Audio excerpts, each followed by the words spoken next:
Okay, guys, we'll get started. Returning, actually. Look at my notes right quick.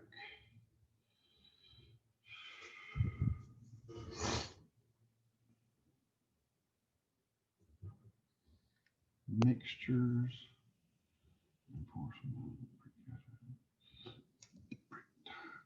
Actually, I got a question for you right quick. So, actually, I can do a poll. How do I do a poll? Let's see if I can do this right quick.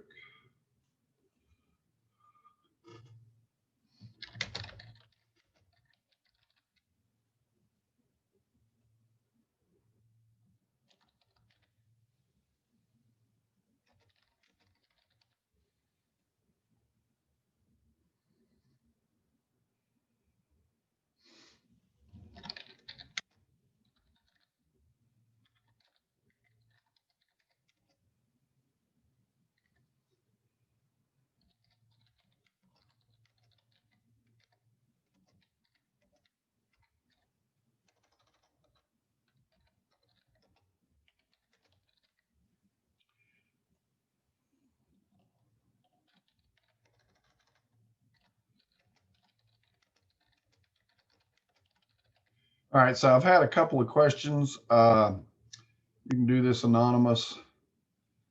Go ahead and kind of tell me what you would rather do, and we will certainly do it. I've had a lot of people tell me that they would rather Zoom. Some people tell me they would rather have meetings on their own where they can watch it later. So you guys tell me what you would like to do. And I've got some folks that are working, and I honestly don't know how you guys got into the class when you're working, because we got labs that have to go on. So I'm not sure how that worked there. So moving ahead forward, let's talk about a veneer wall versus a bonded wall. Let's see if we get any kind of pictures here. So when before the actually, I guess we need to talk about this. So yeah, before the invention of concrete, the reinvention of concrete, then we were using solid brick walls, and they were basically you know, tied together with turning a brick one way or the other. So when you're doing a single wythe, and that's the way it's spelled, W-Y-T-H-E, wythe. So when you're doing a single wythe can only be used for a veneer.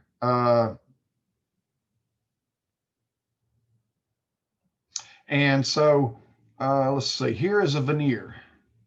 No, it's not exactly what I wanted. Veneer wall. So there's a veneer. So in a veneer wall, we have to have some support for this brick. In other words, it sets on a foundation wall just like the rest of it does. And it is, we've got to have an airspace, and then we've got something that we have to use to hold this brick into place. So in some cases, we use brick ties. And brick ties look like this. All right, so they are nothing more than a little piece of metal that's corrugated and has some holes in it, and we can affix those to a wall just with a nail, and then we can go up with brick. Now this has been around for a while, but it really came to a popular thing in the 40s and 50s, right after the Second World War, and everybody wanted a brick house, brick ranch, brick ranch. So you can also do the same thing with this block here that you can with the wood, except there's a huge difference here. So what the difference is the weight that you can put on this.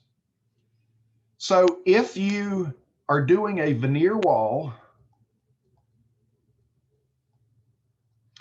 then that means that the brick and the block are not attached. You'll notice that there's an airspace in here. Generally, this airspace is 1 inch, and it does a couple of things. Because this is made of concrete, and this is made of clay, then they are dissimilar materials, meaning that they expand and contract differently. Speaking of expand and contract, let me explain something to you right quick.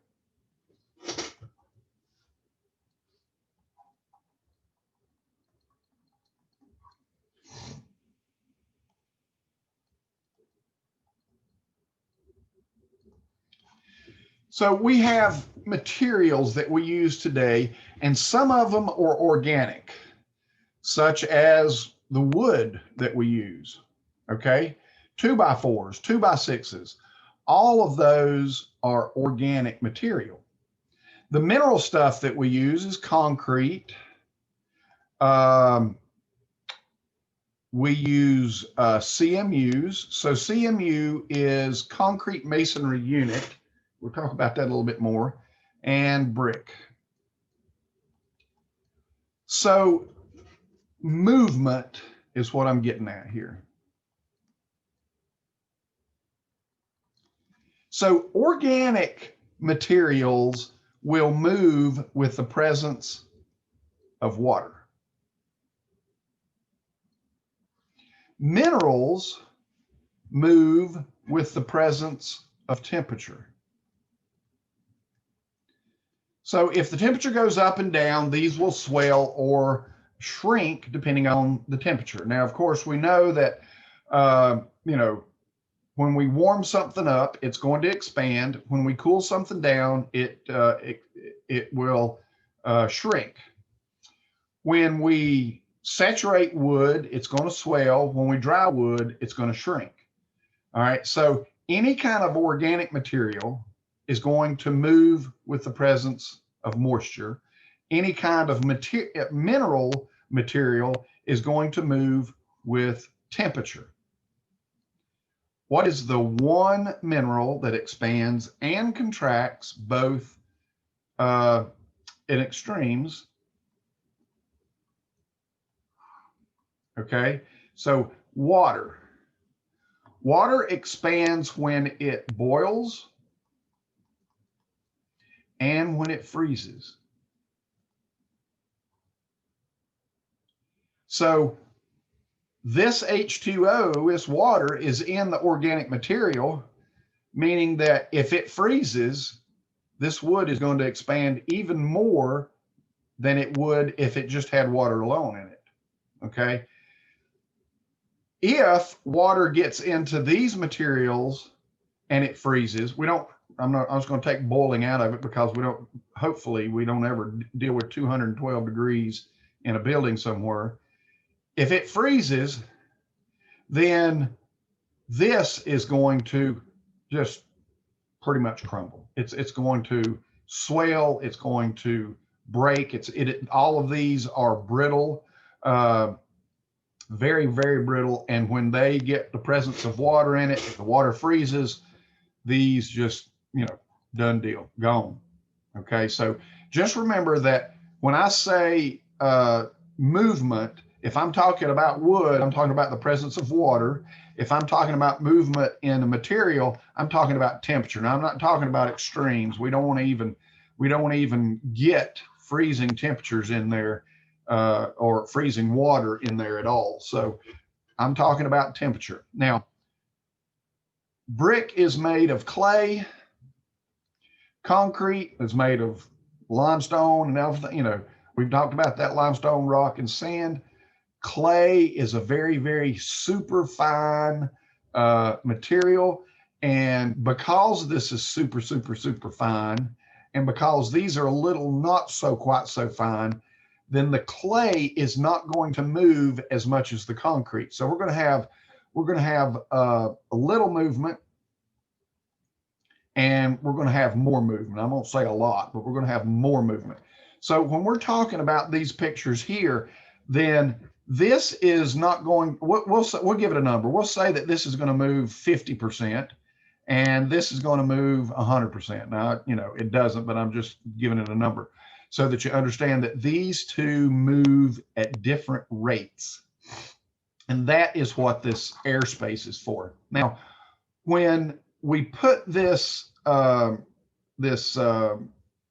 brick tile here, we can only add weight to this point. We can only put weight on the CMU, the concrete block. We can only, and please, please, please, please, I'm gonna call you out if you do not call it a cinder block. We do not have cinder blocks anymore. Cinder blocks are made from cinders. If you want to know what a cinder is, cinders are the leftover portions of coal. When you burn coal, when you burn wood, you got ashes. When you burn coal, you have ash and cinders. So concrete block is not cinder block, and it should never be called a cinder block ever again. So again, in a veneer, so this is a veneer, we can only add weight to the block, not to the brick. You can only add weight to brick if it's 2 wide or more. So let's go back and look at that picture again. Where was it?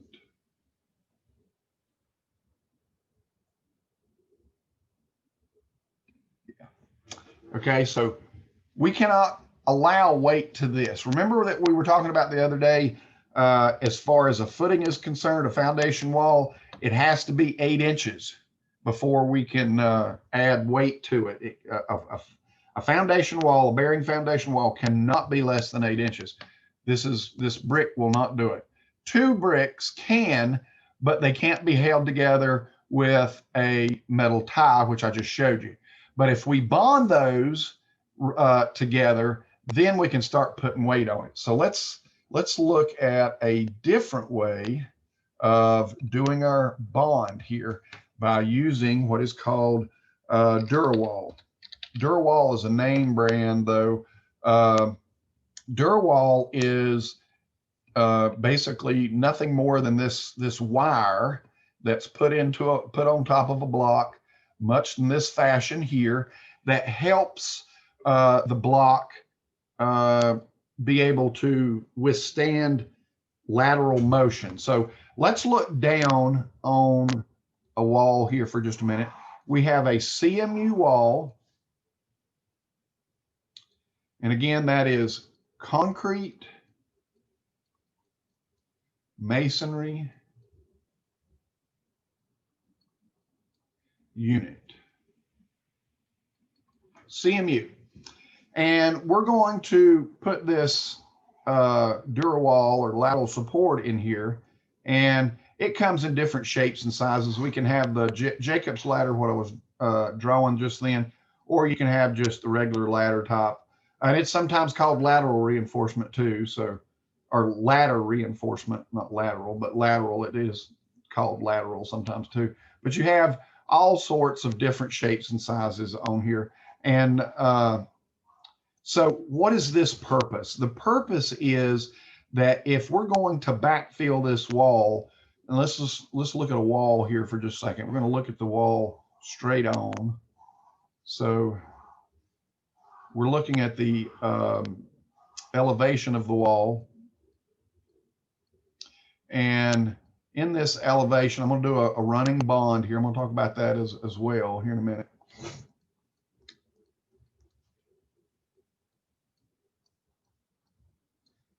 So these are hollow inside here, and we can run rebar up and down into the concrete, which is going to help give it some strength so that the wall does not, does not topple over. Remember when we were talking about backfilling it? And this wall now becomes a beam. So we've got this doing that, but this, so we're going to backfill this, and we've got all of these forces coming in here again, and now we've just made a double beam. So we have the rebar running up and down, and we have the rebar or the Durawall running at every other course. So that now we have this, well, let me just put it into a different color here. And we have basically a nice pattern going on here, or grid. All right, so we have created a grid out of metal so that this, this won't break because of forces being applied on it, and the wall won't bend because we've got the lateral reinforcement on it as well. So that's what this bonding does primarily. But we can take it a step further when we do our bonding on brick and block. So we're going to build a block wall on a footing, Cmu, and then we're going to put a brick veneer on the side of it, but this time we're going to do something different. We're going to run that Durawall every other course. Okay, so this is 16 inches on center vertically. And now, and only now, can we put weight on this, but we can also put weight on that as well. All right, this is called bonding a wall. All right, so this is a bonded wall. We've got our brick here, and we've got our concrete here, concrete block, or it could be concrete. In a lot of the northern states, they don't use concrete or CMUs as much as they do poured concrete. And that kind of goes back to what I was saying about, how deep this footing has to be. It has to, this portion of it here has to be below the frost line. It has to be below freezing ground. But when we're talking, up in New York and so forth, we're talking 48 to 50 some odd inches.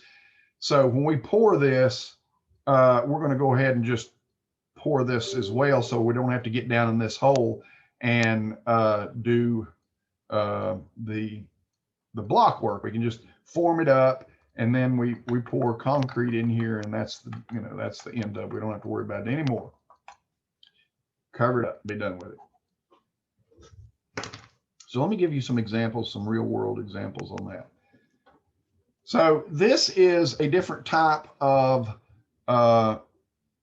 Durawall than what I was explaining to you, and I'll explain the differences.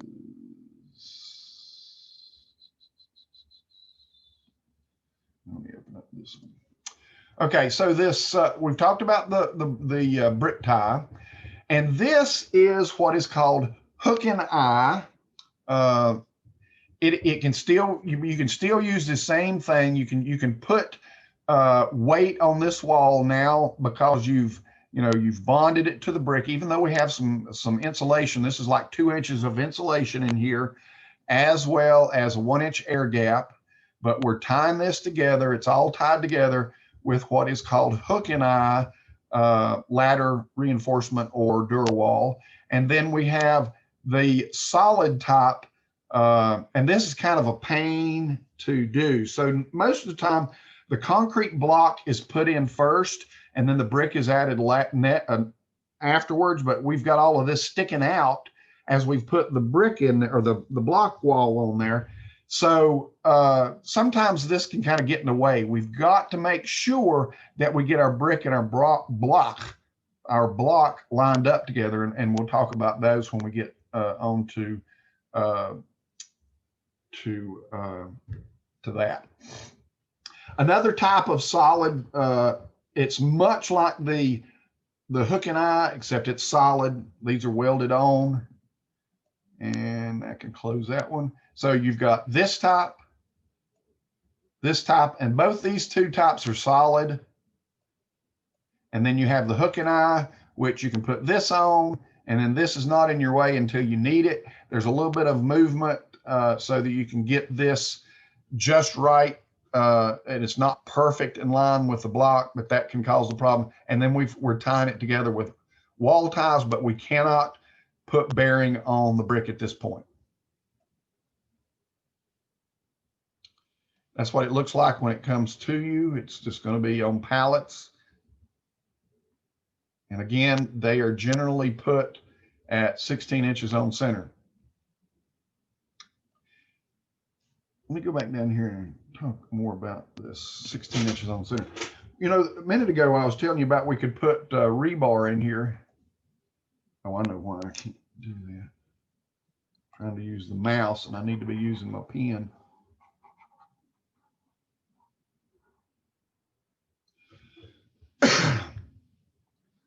Okay, so we had this wall here, and I was telling you that we put rebar in it.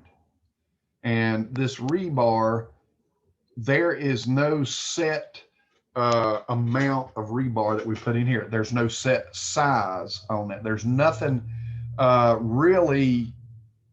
There are some sites you can go to. Let me go in here to the building code for just a second.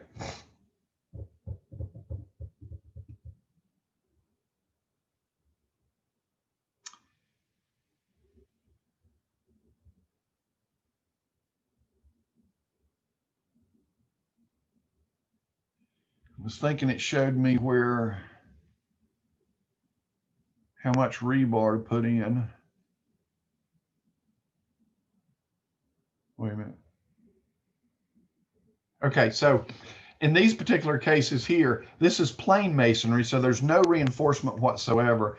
If the wall height is 5 feet and we have an unbalanced backfill of 4 or 5, we could go, and these are the different types of soil. So you've got to find out what type of soil that you have in your area.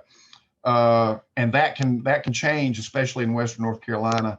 Then we could, we could use the solids. We could fill certain blocks and have solids on here. So we could use a 6-inch solid or an 8-inch CMU.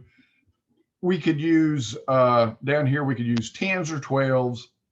And then of course it puts all these footnotes in here. D, solid indicates solid masonry unit. Grout indicates grouted hollow units. So the solid masonry units it doesn't have these holes that I was showing you a minute ago. All right, so a solid masonry unit does not have these holes. It's a solid piece, but we can fill this with concrete. So when we're looking at this one here and it says six solids, so we can fill this with concrete. So in here we have solids indicate solid masonry unit. Grout indicates grouted hollow units. So you have to look at grouted versus solids and to determine which one you're going to use. So then when you get into reinforcement, you would go to this next one. Again, you need to know which soil type you have. And most of the soil that we have in here are going to be in this section here, the clay soils. So this is what we would be going to. So if we have a wall height, let me just go down here and give you a real world. A wall height of 9'4", and let's say we're going to have 6, 8, yeah, let's go 8-inch or 8 feet of backfill. So let me paint you a picture on what I'm talking about. So we have a wall that's 9'4" from the top of the footing. Okay, so 9'4", and then we're going to have backfill. So this is a basement over here, and we're going to have backfill that's going to be 8 feet from the top of the footing. All right, so 8 feet. we are going to have number 6 rebars at 24 inches on center. When we're looking at this block, we basically, the block is 16 inches by 8 inches, typically. All right. This is the length and this is the width. The width changes. Actually, stop. Just ignore what I just said. Let me just start this whole chapter out again here.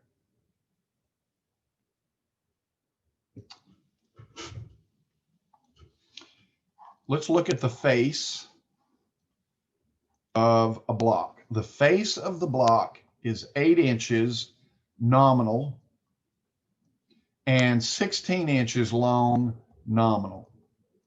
All right. This is the face. All right. So when I'm talking about face,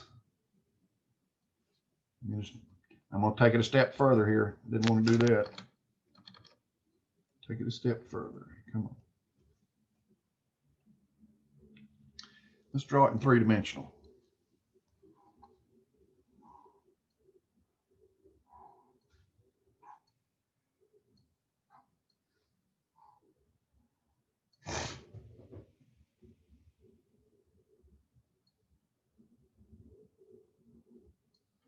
Okay, so this is the face.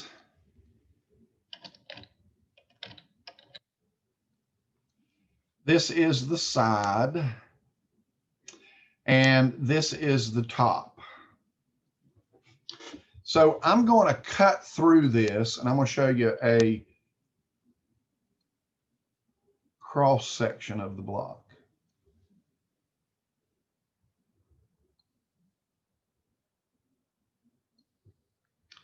This is the top as it's going to be used in a wall. This is the top down here when it's made. Okay, so the die goes into it and comes back out, the mold rather, goes into it, comes back out, and that's why these walls are at an angle so that the mold can be pulled back out. But when it's laid, the thickest part goes at the top. Okay, so we've got the top, the face, and the side. So let's talk about these sizes. All concrete block, all standard concrete block, let me put it that way, are going to be 16 inches nominal. All right, and it's going to be 8-inch nominal top to bottom. What about the width? The width is what changes. So if you hear me say a 4-inch CMU, that means that this is 4 inches nominal. You can get it in a 4, 6, 8, 10, 12, and 16. All right, remember that all of these, when I say that, are nominal. What does nominal mean? Nominal means, like if we say that this is a 2x4, well, it's not really 2x4. When it first was cut out of a piece of wood, it was probably 2x4. Then we planed it, and it now becomes, so we have nominal and we have actual. The actual is 1.5 by 3.5. All right. So all of these are called nominal. So we call this a 6-inch CMU or an 8-inch CMU.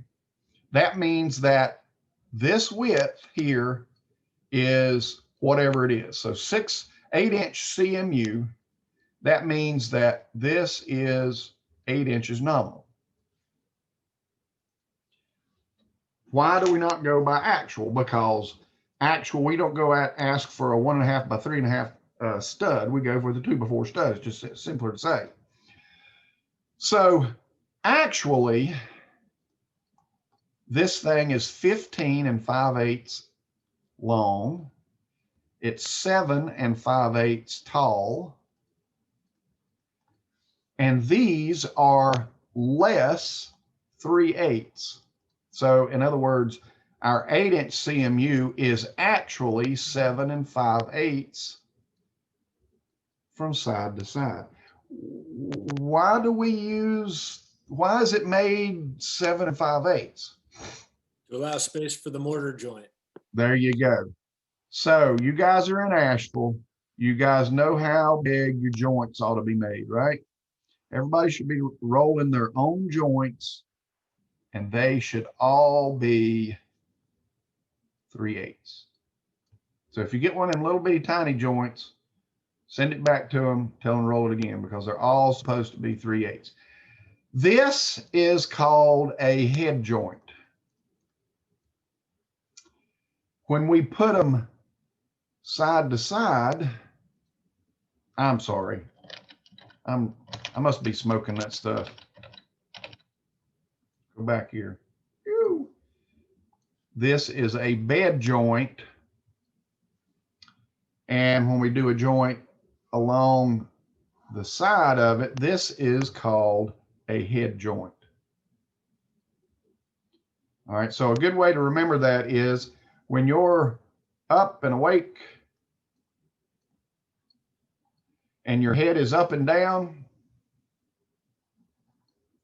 that's a head joint. When you go to sleep, then that is a bed joint. Okay.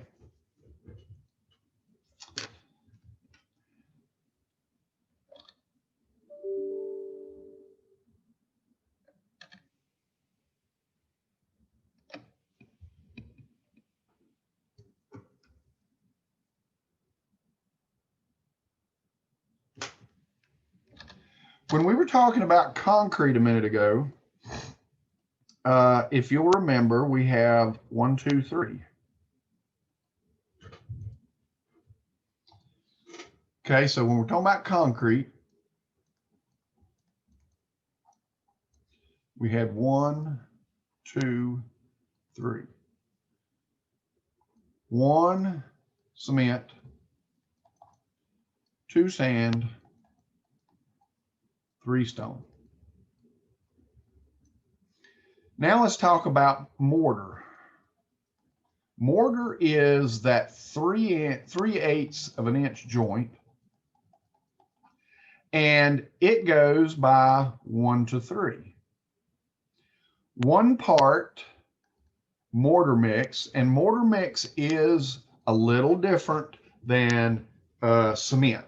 Okay, it has a little different consistency. It has a little bit more potash and so other things that the cement doesn't have. So these two are not equal.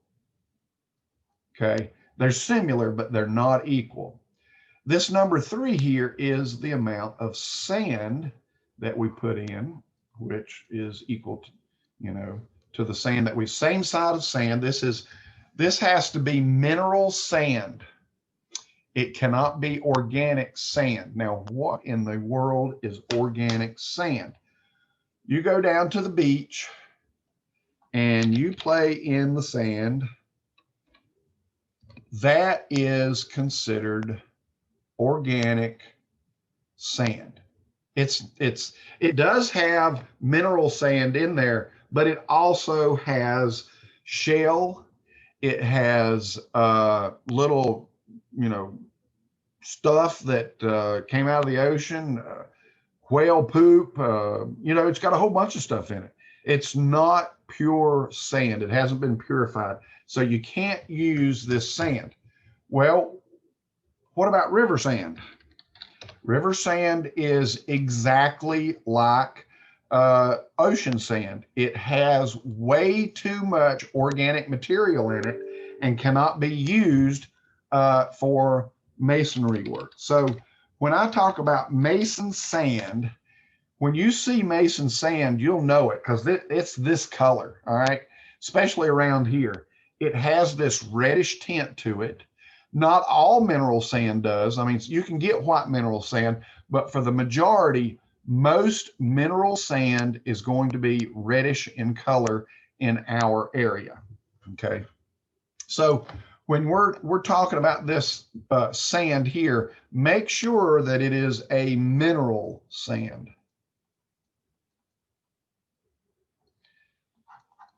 Cannot use an organic sand. What about the stone?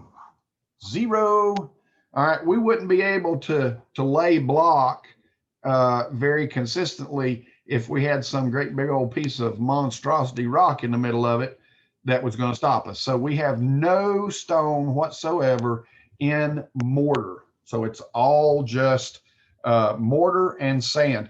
We could use cement, but it would not work very well for what we're doing. And it's going to cure so much faster. If we were working 8 hours with mortar, if we're working 8 hours, we can keep adding water to it and keeping it fairly moist, and it's not going to hydrate on us quite so fast. If we had cement and we're mixing this in and making, the more water we add, the faster that thing's going to start curing, and it's not going to be worth a hill of beans for us. And it also becomes very sticky. It's just a great big mess.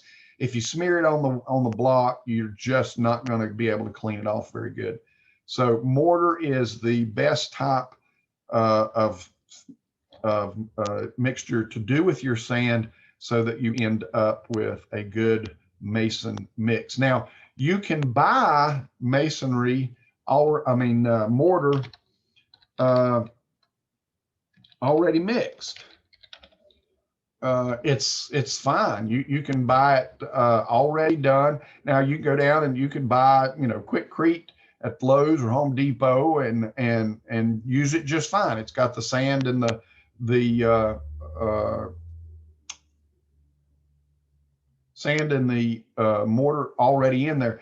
But you can buy this by larger quantities too, in probably something like that. When you're buying it from the supply house, like Adam Oldcastle down below AB Tech.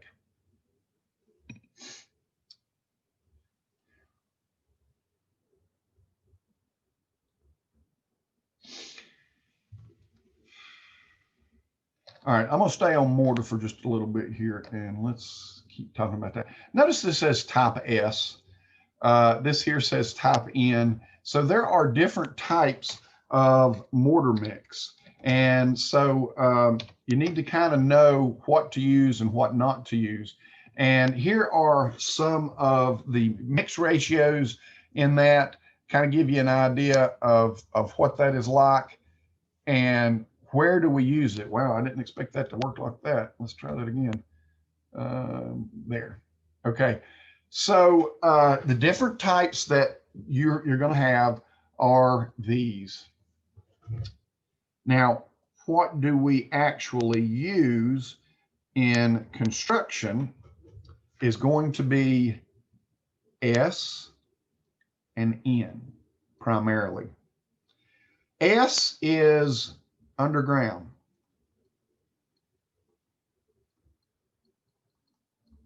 N is above ground. Now, here's the thing. We've got ground here, all right, and we've building this wall here. So at this point here above the ground line, we can switch over to N. Well, that ain't gonna happen, all right? Just buy the S mortar and forget about it. There's not much difference in price. And it tells you, this kind of gives you what kind of component it's going to have in it, how much sand that you need to put in it. But look at its compression strength right here. 12.5 versus 5.1. All right. So this is a better compressive strength. It's stronger. Now, why does that, why do we need to waste money going to an S instead of an N?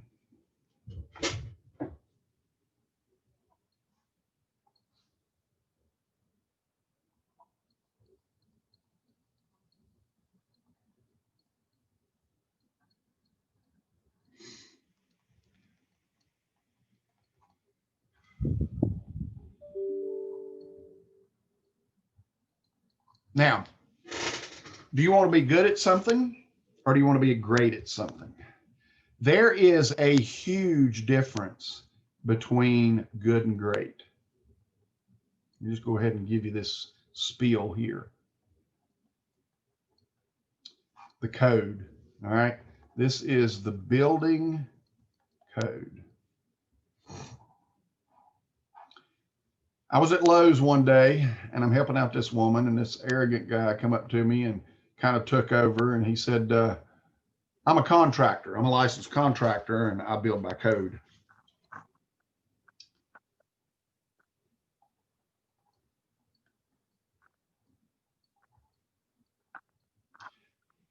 Which one of these letters do you want to have when you finish this class? I hope everybody says an A, including you, Kobe Sands. I want you to get an A in this class. Some of you will be okay with a B. Very few of you will be okay with a C. I hope nobody is okay with a D. And I hope and pray to God that we have 0 S in this class. Here is an imaginary line. Here's another imaginary line. This is passing. This is being, I'm going to call it certified. All right. So in this class, you have to earn a C or better for it to count towards your degree, diploma, or certificate. If you make a D, that means that you get credit for the class, and that's it. You can't graduate with it. You're going to have to take it again to make a better grade. Okay. Now, where's the building code?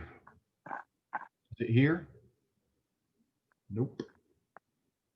It's right there. The building code is a grade of D. Remember that building code goes by pass-fail, satisfactory and unsatisfactory. All right. There's satisfactory, there's unsatisfactory. All right. Pass, fail. There's where the code is. Where do you want to be on this? When you go out and you get ready to do a job, at the end of that job, where do you want to be here? Do you want to be good? You want to be better? You want to be best? You want to be great. Okay. Remember that you can win tons and tons and tons of work with your name. Okay. Your name is on every job that you do. All right. And that is my philosophy for today.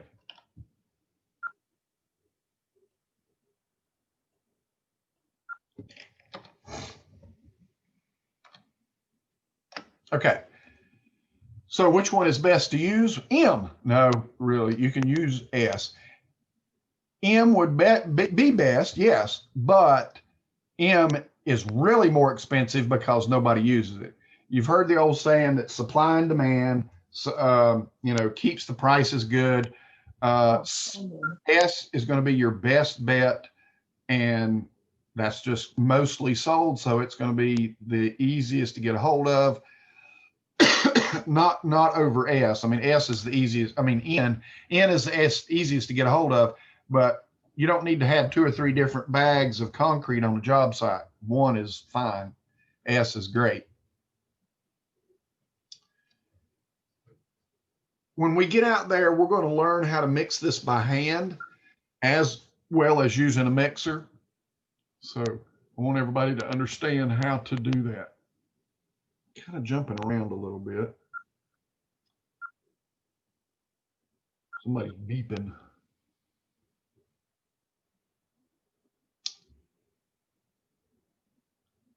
Let's go into, let me just talk about cast in place. Let's talk about types of concrete. So what would be different types of concrete?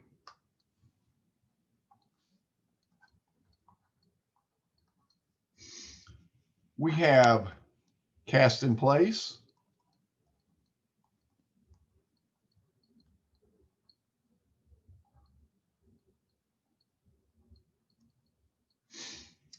We have precast. So what is a cast in place? A cast in place would be like your footings. If we were to put up form boards and cast this, hopefully it's not crooked like I'm drawing it.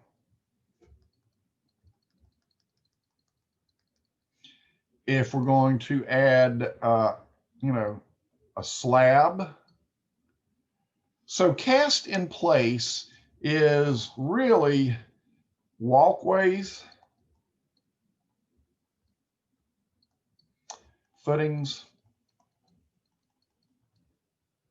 anything cast that does not move.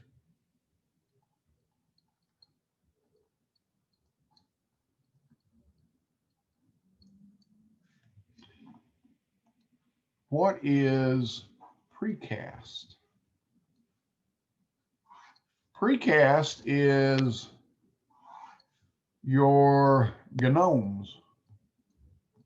I know it's gnomes. Your bird bath.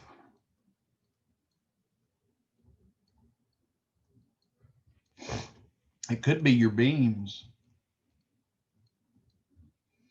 Anything that is poured, hardened, and then moved is precast.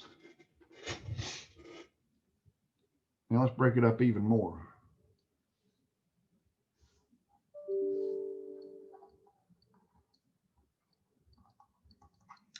Precast, we have static, we have pretension, and we have post-tension.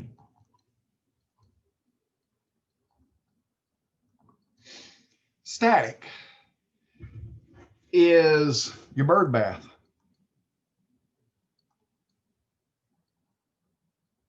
Okay, so this could or could not have rebar in it. This is your CMUs.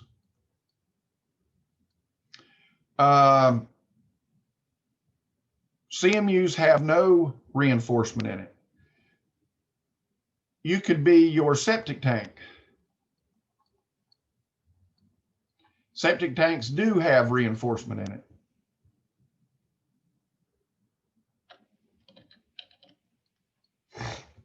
Bird baths sometimes have reinforcement in it, just depends on who made it.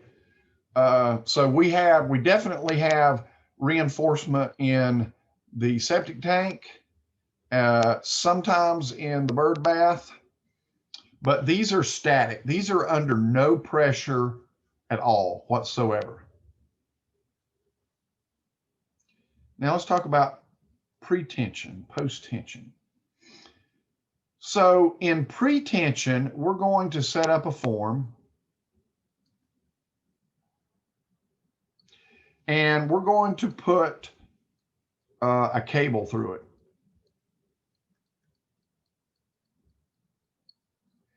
And we're going to tighten this cable up very, very tight. We're going to pull it apart, put a lot of tension on it.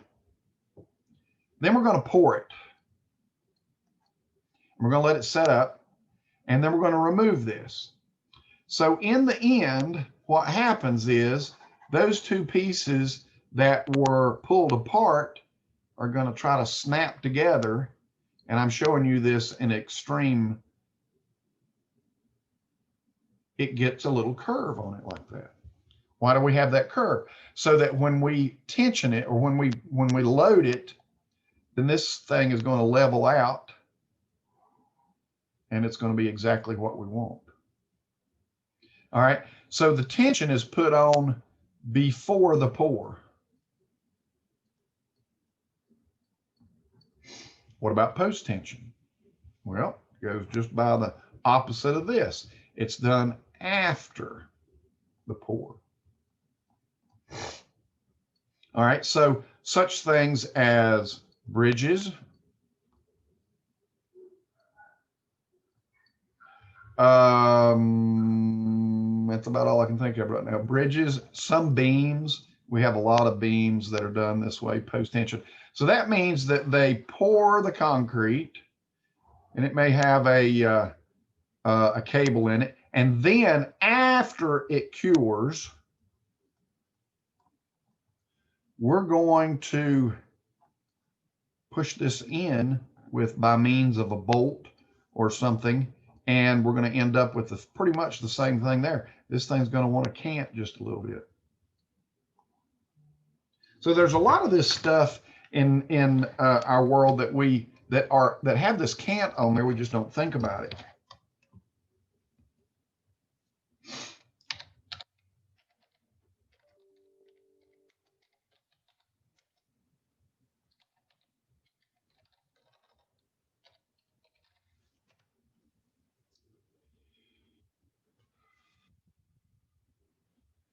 See how that cants?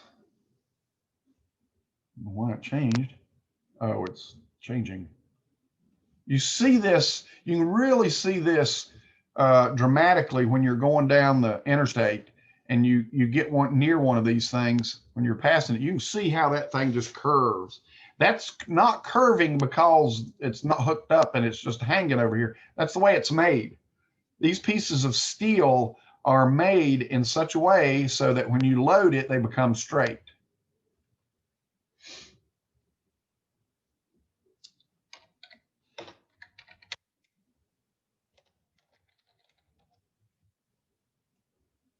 The Lynn Cove Viaduct on the Blue Ridge Parkway going around Grandfather Mountain.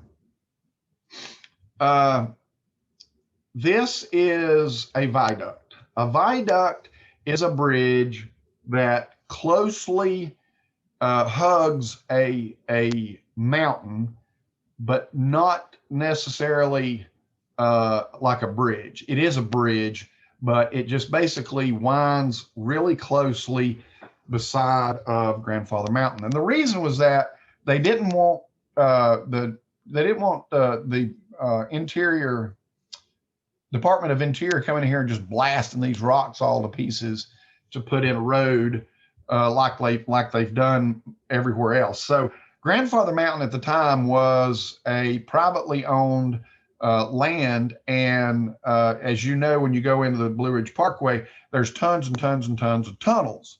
Well, Mr. Morton, who owned the Grandfather Mountain, did not want that to happen.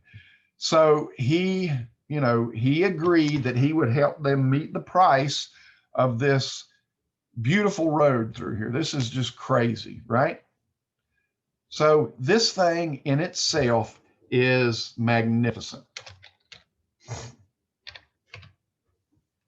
During its construction, it was made in such a way that it's just crazy, absolutely crazy.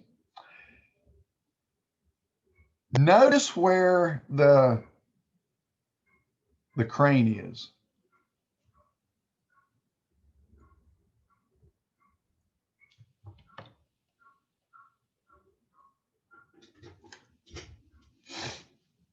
The crane's sitting here.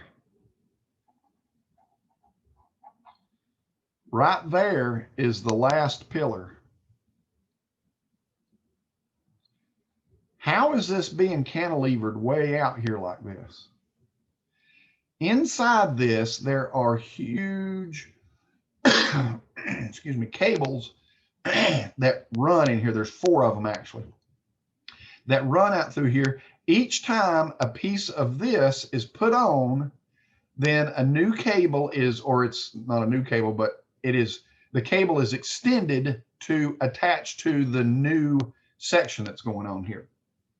Now, these were made very close to the site. If you ever get a chance, go take a look at the museum that's near there. I don't know if it's open with the COVID stuff or not, but anyway, hopefully we can get this virus under control pretty soon.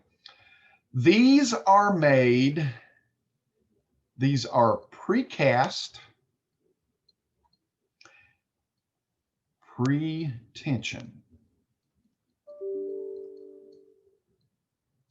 Precast pretension, meaning that they were made in such a way so these actually have a cant going this way, ever so slightly, that was made from this site. Actually, it's over here somewhere that you can't see out of the picture.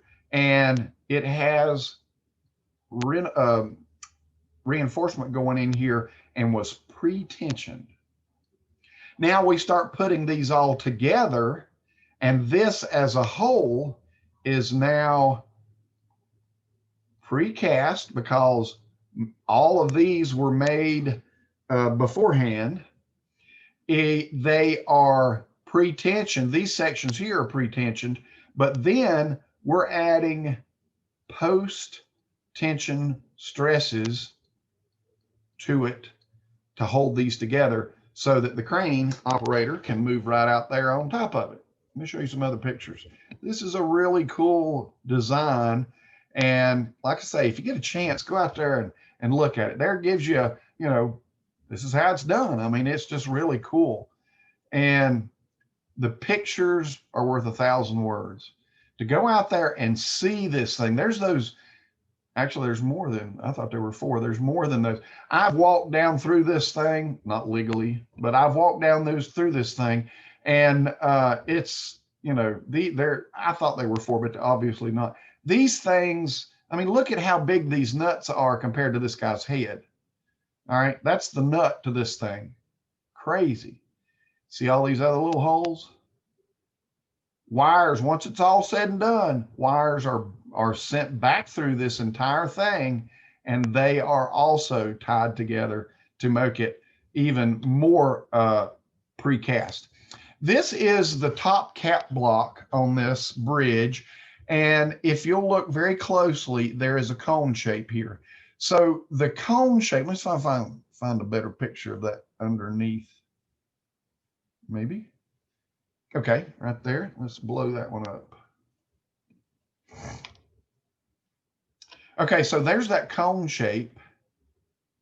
This is the only place that technically this thing is held in place. Let me draw the picture of it here so that you can totally understand what this is looking like.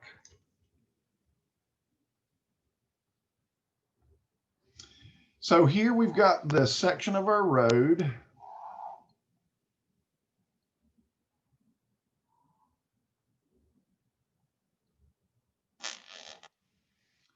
And we've got that inside portion of it with all of the cables running in. And then down here, we have, actually, I need to go back and clean this up a little bit. We have in this, we have a little indentation. This is a little conical hole. And inside of this is that little cone that sets up there. It's not a very good picture of that cone. I mean, it's just inches. Here we go, much better. And then we have the flat portions of the bridge or the support. On either side here are what they call, I can't think of what they're called. They're big rubber mats. All right, there's just layers and layers and layers of big rubber mats on here. So if I go back over to this picture here, these little black things right here are just rubber mats.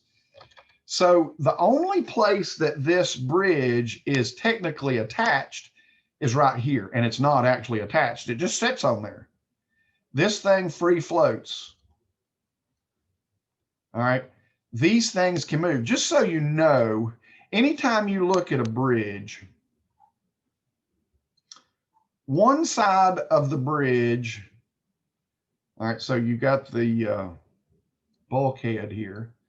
One side of the bridge is held in place with anchors, and the other side sits on top of a big old piece of stainless steel, and the bridge is allowed to move back and forth ever so slightly with movement, with traffic,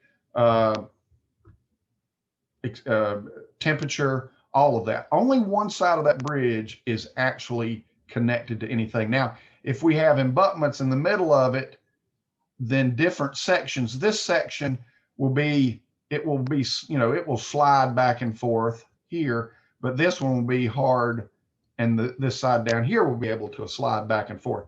So only one side of it, not both sides are ever fully attached. And in this case, so this particular bridge, if you're looking down on it, can move this way freely, but in side to side, because of the way that the mountaintop does, it allows it to move, in a back and forth like a rocking method. Now, you would never feel this in a car. You can walk it. They kind of frown against you walking the bridge because there's really not a whole lot of room there. But, you can feel it when a car goes across this thing, okay? It does have a little bit of flex on it. You can definitely feel that for sure. Like I say, though, take a nice, good afternoon, Sunday afternoon or something, run up there and check this out. You'll notice here's those wires that I was telling you about for the pretension on this top pad section here. So this was cast nearby, but not at the location, and then moved. And you can see how these are tightened up beforehand, giving this just a little bit of arch, and it working good for you. There again's that cone. The two sides are a little different because that means that the road is going to lean in this direction a little bit. So it's probably either this one or this one, depending on where that picture was taken. So yeah, it's pretty good. I mean, this was the first one in the United States, to my knowledge. To what my understanding is, they do them quite often in Europe, but from my understanding, this was the first in the United States.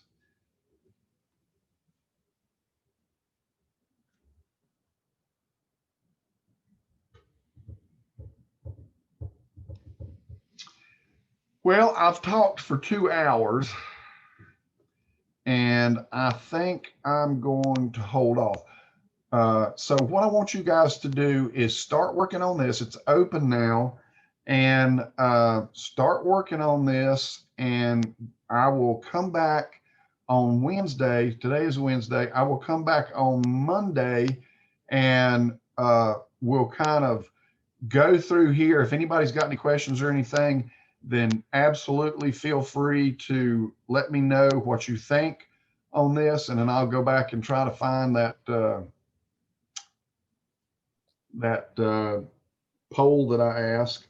And if any of you are guys watching this as a recording, you can go ahead and just send me a text and tell me what you prefer as well, and we'll go on with that. Any questions about anything that I've spoke about today? Eric, you meant Tuesday and Thursday. Today's Tuesday. Sorry. We'll get back to it Thursday. Yeah, yesterday's thrown my whole world up into a tizzy. Yeah, sorry. Keep me straight.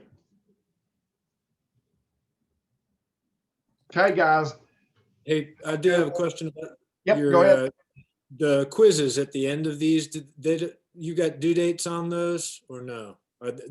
Currently, no, but I would like for you to get them done within 2 weeks. If there's any questions, I want to be able to answer those questions within 2 weeks so we can move on.